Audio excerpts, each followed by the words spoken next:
Welcome or welcome back to the channel. My name is Sarah.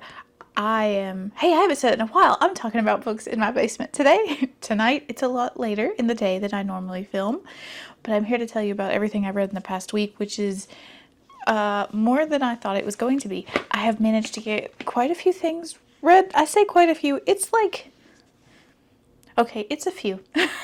I have a few things read. I've been trying very hard to work on my NetGalley score and participate in ARC August, and I have been doing well, if I do say so myself. So let's get straight into it because I am working on a limited time schedule. I also actually have my mic clipped to me for a change, so my hands are free.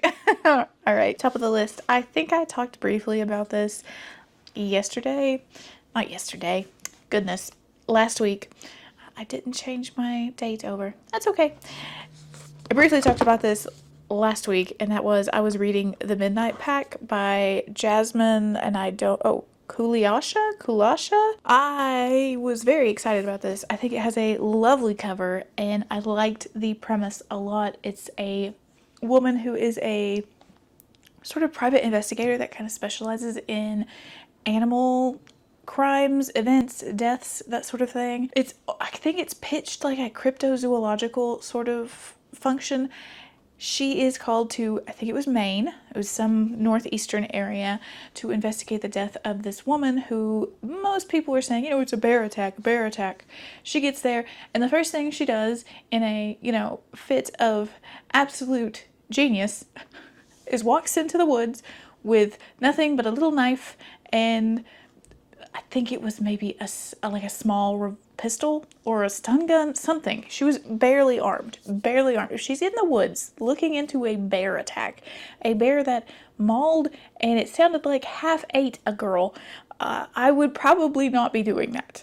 Just, in my opinion, as someone who lives where there are bears, I would not be doing that. But you know what? What do I know? She goes off into the woods. She goes to where this woman was killed, and something, surprise, surprise, in the woods scares her, and she takes off running. She falls dead unconscious, and she meets Benjamin, who is this rugged, mysterious man in the woods. Now, I was super excited about this, but it just didn't work. It didn't work at all. This felt like somebody took all of the tropes of, somebody took all of the tropes of a common urban fantasy novel and said, okay, copy paste and let me add my own flair to it, and I'm not going to pay any attention to how this all fits together or makes sense.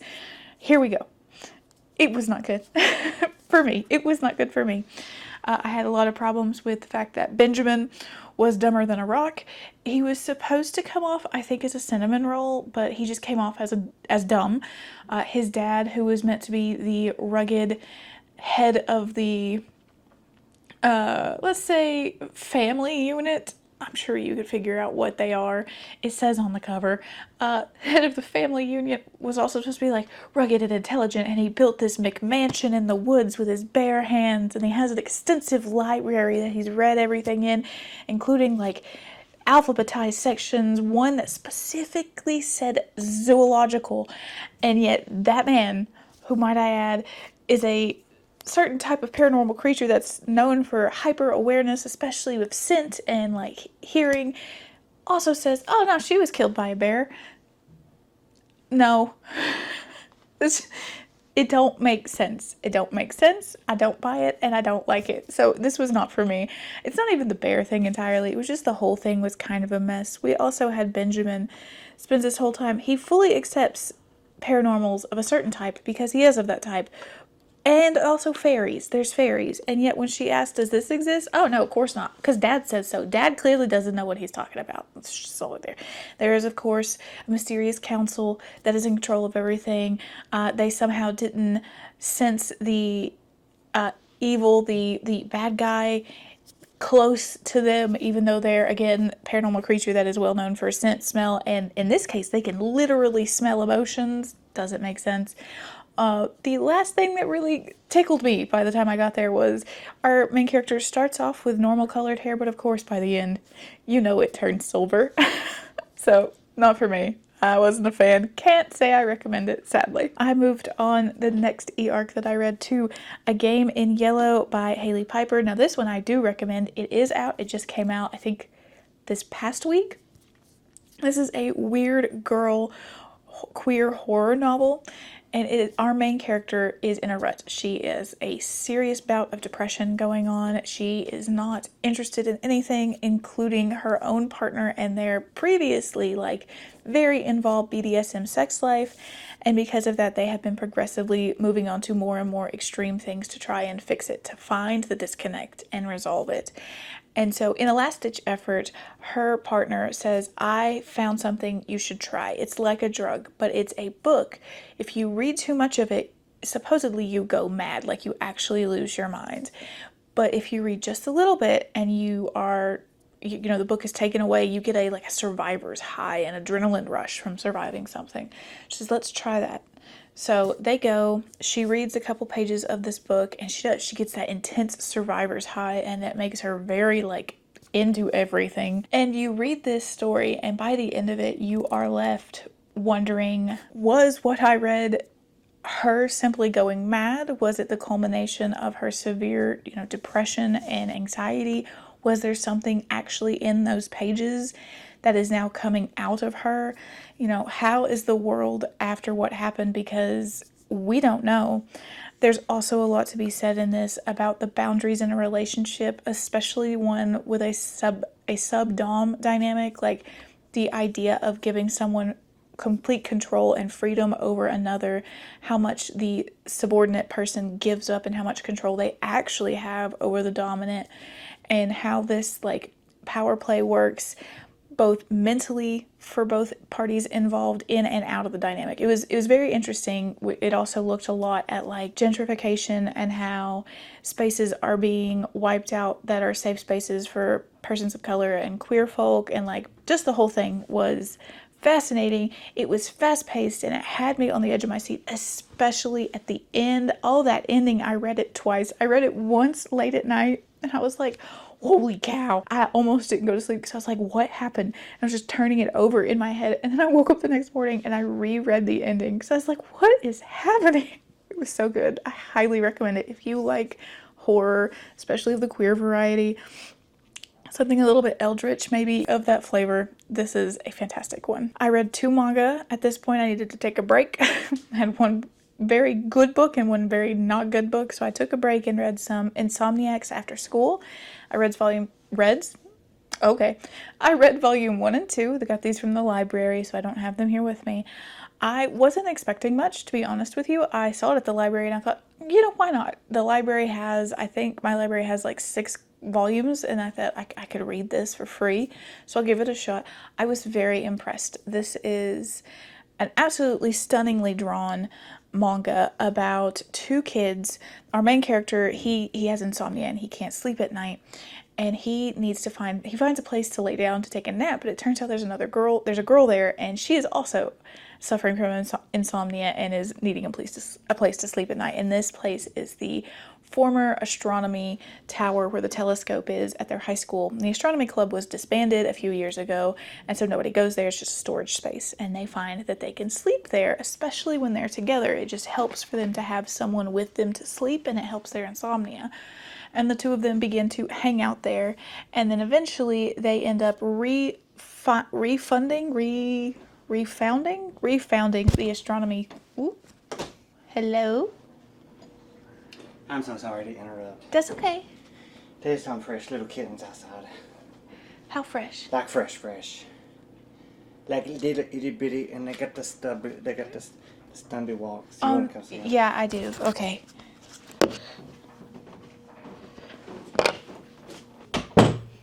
Okay. Whee! That took longer than expected. We have community cats, as they're called around these parts, because there's so many of them. And the kitten delivery service has found us yet again. To be fair, the mother lives here, so I'm not surprised. But yeah, we have kittens outside, and I had to show my husband. One of them is we have 2 inside cats, and then there's cats outside. One of the kittens is one of our inside cats, just in a tiny form. Oh my God. Anyway, moving on. Insomniacs After School. Uh, they end up refounding, I already lost that word, the astronomy club. And so they have to both do astronomy club activities, but now they have an excuse to be in that tower. They have a teacher who is assisting them as well. She knows why they're there and everything. And they also begin to work on photography, one of our main characters does. Really enjoyed this. The real seller for me on this, which is usually the real seller for me on most manga and stuff, is the artwork. The artwork in this was a lot prettier than I thought it was going to be. It's a lot more detailed, and the skill that the artist has in representing especially the nighttime shots was absolutely phenomenal, and I really, really enjoyed this. I have the third book on hold at the library. I don't know where it's at. I'm hoping it comes in soon. And I believe that this is also on one of the apps, one of the Viz apps, either Shonen Jump or the Viz app itself. I'm going to find out and I'm going to read it. So I will be continuing that series as soon as I can. I want to talk about these next two back to back because I read two nonfiction this week. The first was Project Mind Control by John Lyle, I believe is how you would say his name. And today I finished Melina and Marguerite by Gwen Strauss. Both of these, I believe both of these are from St. Martin's Press, but for the first one, Project Mind Control, this is about MK Ultra and the surviving records that we have and what we know for sure was done during this time. This focuses primarily in on Sidney Gottlieb, that's his name, I had to look to be sure, and the interviews that he gave kind of recently-ish, like in the last, I think, 20 years, and again, the records they had. Primarily, we have records and interview, admittance of LSD experiments. So that's what this focuses on, is the LSD experiments and how they affected people, why they did them. I really liked this one for the sheer amount of sources in the bibliography on this. He went out of his way to make sure he had something to back up everything he said. There were sources in a bibliography. It was a full 35% of the ebook. There's a lot. It was both infuriating and fascinating. The entire reason why this came about was just rumor and assumption. What it came down to was the Americans heard a rumor and then proceeded to believe that during the Cold War, I think it was the Japanese, the Chinese, the Russians, all of them had mind control techniques or mind manipulation techniques, when all it came down to was just very good torture and sleep deprivation. And so they were like, we have to figure out how to do these things too. So let's experiment with drugs and all this stuff. And that's what they did. And not only did they experiment with drugs, and I'm not talking about animal experiments. I mean, where do I start? They started by taking volunteers. There were some people that volunteered, but a lot of times they were volunteering simply for a medical experiment. Almost no one was given full disclosure of what was happening and what they were taking. They would dose the company parties. They would put it in the punch at the parties. In one case, there was a meeting of a medical department and Gottlieb's, like one of his groups in his department. They gave those individuals, those men, LSD, and then didn't tell them until after they had given it to them. One of the guys ended up having a very bad trip, went on to suffer severe paranoia and depression after the event had occurred and the drugs had left his system, and ended up at the end killing himself. And now there is some question of, did he kill himself or was he assisted? That is up in the air. We don't know, but he for sure took a dive out a window. There was several women at office parties that also were drugged without their consent, and there were some that had bad trips and went on and it ruined their lives. There was an agent, shall I say, a Mr. White, I believe his name was. He would use the drug. He would hire prostitutes to bring men back to a house, and they would drug the men to see how much those men would give up as far as information when they were under the effect of the drug. Like, nobody really seemed to understand what was happening to them except for the people doing it to them. And it was awful. The whole thing was a mess. They experimented on prisoners in asylums. They did sign people up for medical experimentation, but they never fully gave them what was going to happen, so they didn't really have full informed consent. All of this stuff. It was awful. And they did try to hide it. They did try to destroy all the records and hide everything. And so what we have are scraps. And then we have like Sidney Gottlieb, who was interviewed later and, kind of in the way that government officials talk, owned up to some of it. This is infuriating. I recommend reading it if it is a topic that interests you. And I will also say that I really appreciated in the the latter half of the book, Mr. Isle, he went out of his way to point out that while he talked about things that he had records and sources for, there are a lot of conspiracy theories that float around MK Ultra in this time.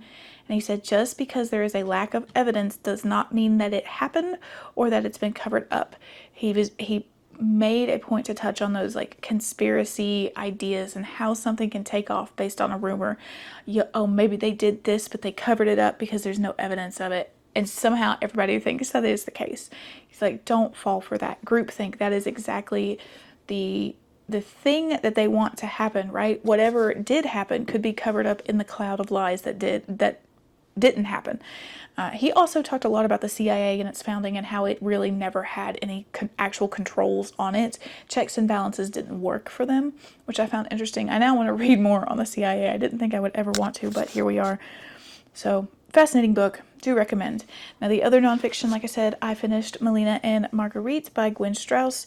This was a lot. This was hard and this was heavy. This is about two women who were interred at Ravensbrück. I'm not sure if I'm saying that right. It's got a German inflection, so, which was a women's concentration camp during World War II. Now, this camp was for a long time erased and completely written off. It was not even considered to be a camp for several years until records were found and it was changed.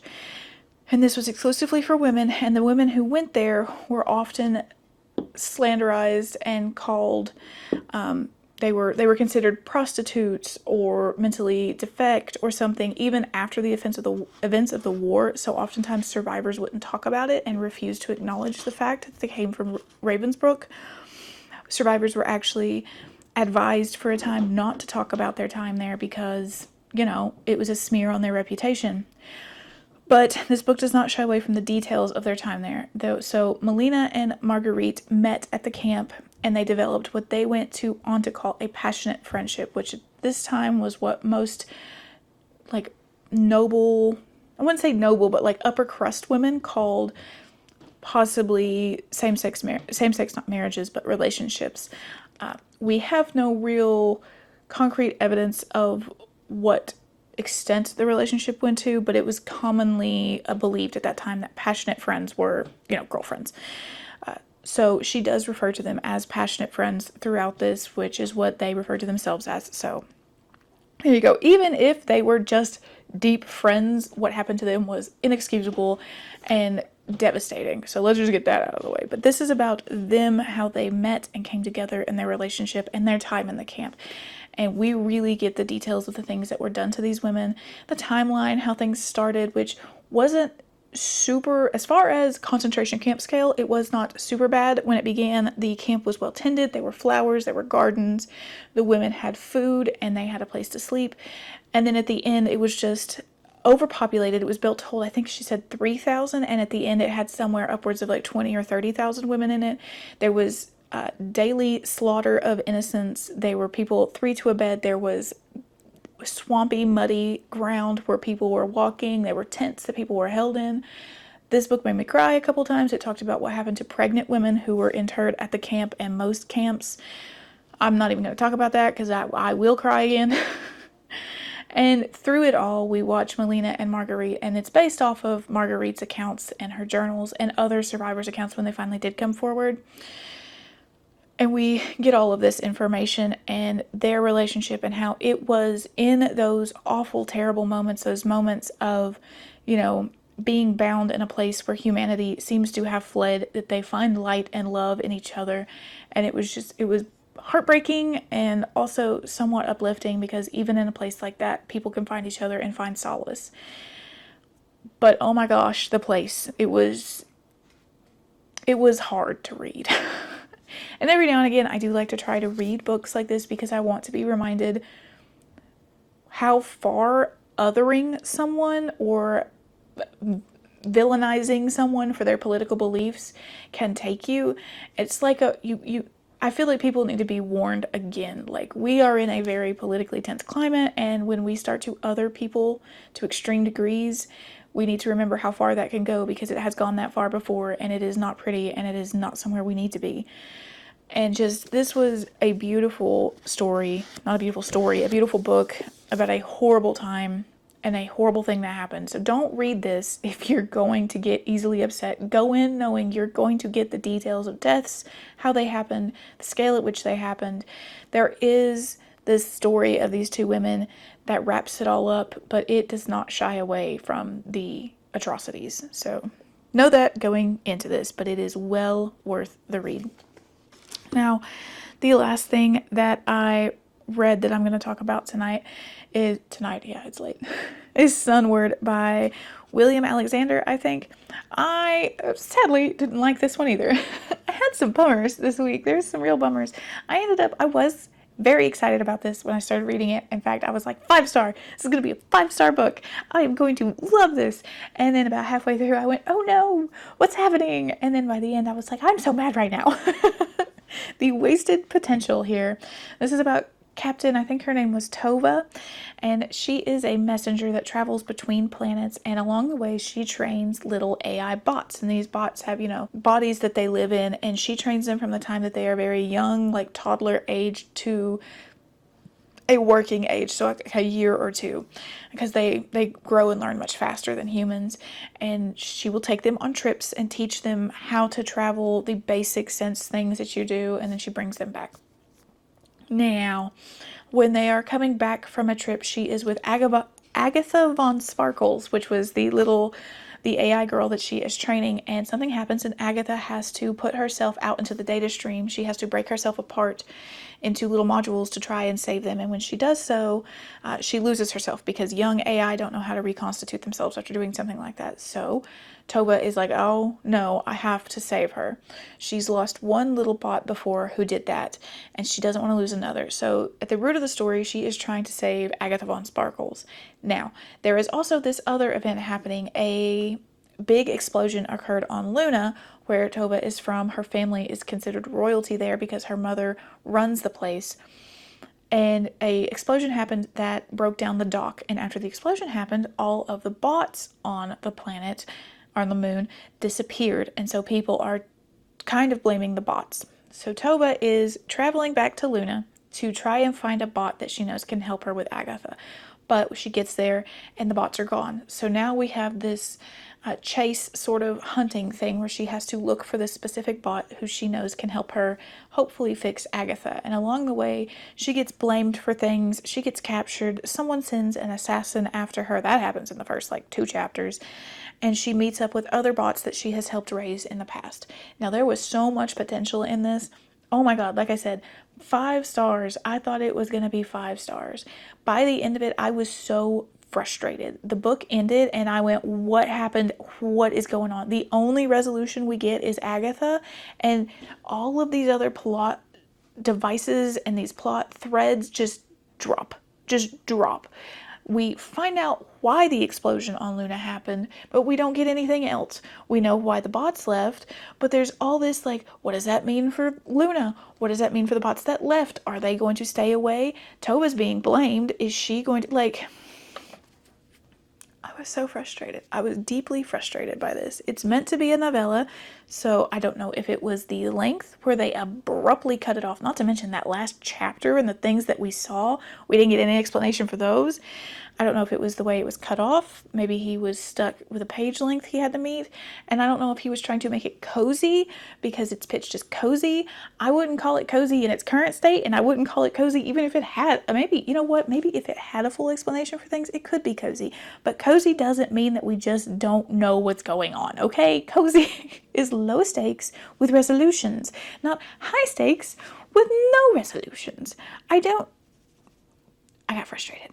But yeah, that's it. That's everything I read in the past 2 weeks.